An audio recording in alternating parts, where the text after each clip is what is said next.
हम अपनी लिखी हुई किताब पैगंबर हजरत कुरान और बाइबिल के हवाले से खलीलुल्लाह हजरत इब्राहीम अलैहिस्सलाम की चर्चा कर रहे हैं। पिछले अंक में हमने यहोवा और हजरत इब्राहीम के बीच में जो वाचा बांधा गया था उसकी जानकारी ली थी। यहोवा ने कहा, हमारे और तुम्हारे बीच बांधे गए वाचा का चिन्ह होगा कि पुरुष अपना खतना कराएंगे। यही खतना कराने की परंपरा तब से और आज तक मुस्लिम धर्म में चली आ रही है। तब परमेश्वर ने कहा, निश्चित ही तेरी पत्नी सारा से तुझसे एक पुत्र उत्पन्न होगा और तू उसका नाम इसहाक रखना। मैं उसके साथ ऐसी वाचा बांधूंगा जो उसके पश्चात उसके वंश के लिए युग युग की वाचा होगी।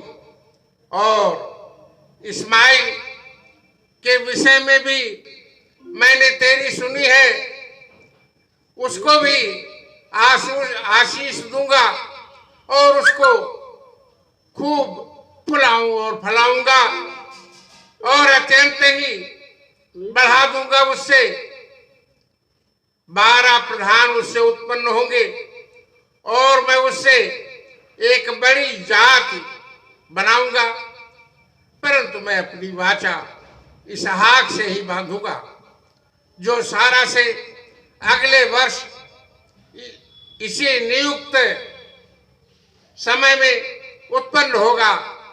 तब परमेश्वर ने इब्राहिम से बातें करना बंद कर दी और ऊपर चढ़ गया आसमान में।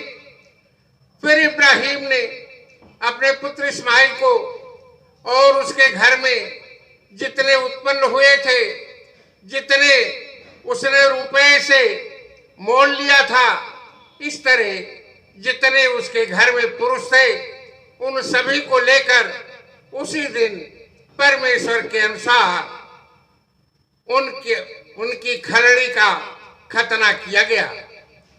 जब इब्राहिम की खलड़ी का खतना हुआ तब वह 99 वर्ष का था और जब उसके पुत्र इस्माइल की खलड़ी का खतना हुआ तब वो 13 साल का था।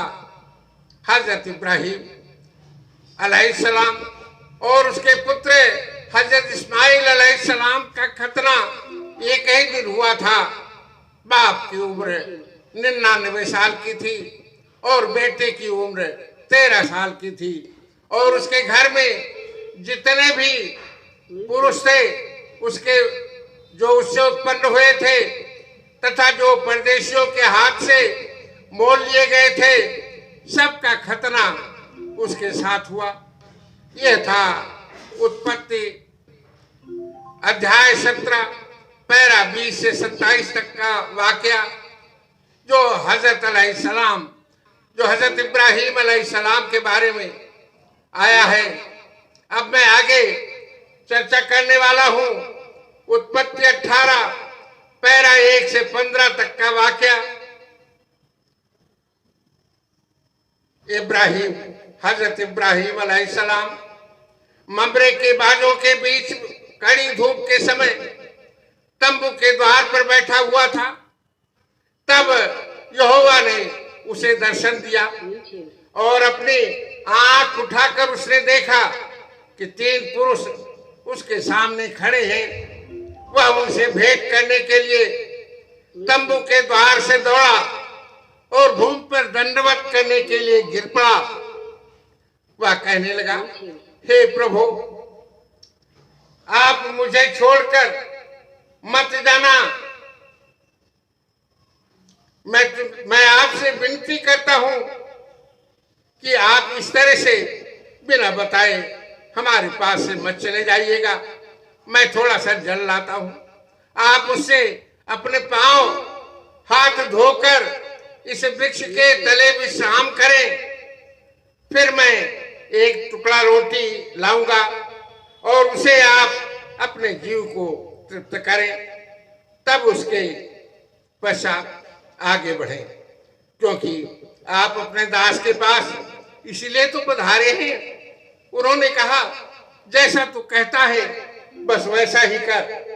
तब हजरत इब्राहिम अलैहिस्सलाम ने तंबू में सारा के पास फुर्ती से आकर कहा, 3 सेया मैदा फुर्ती से गूंद ले और फुलके बना।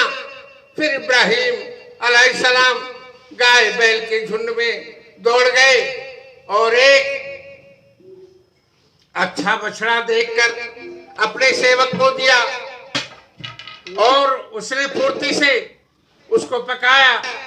तब उसने मक्खन, दूध और बछड़ा और उसे खाने के लिए जो पकवाया था वो उसे दिया, परोस दिया। खुद वृक्ष के नीचे उनके खड़ा रहा, वह खाने लगे। उन्होंने उससे पूछा, तेरी पत्नी सारा कहाँ है? उसने कहा, वो तो तंबू में है। फिर उसने कहा, मैं बसंत ऋतु में निश्चित ही आऊंगा, तब तेरी पत्नी सारा से एक पुत्र उत्पन्न होगा। और सारा तंबू के द्वार पर, जो इब्राहिम के पीछे था, सुन रही थी। इब्राहिम और सारा दोनों बहुत बूढ़े हो गए थे। सारा का स्त्री धर्म भी बंद हो गया था। तो सारा मन ही मन हंसकर कहने लगी,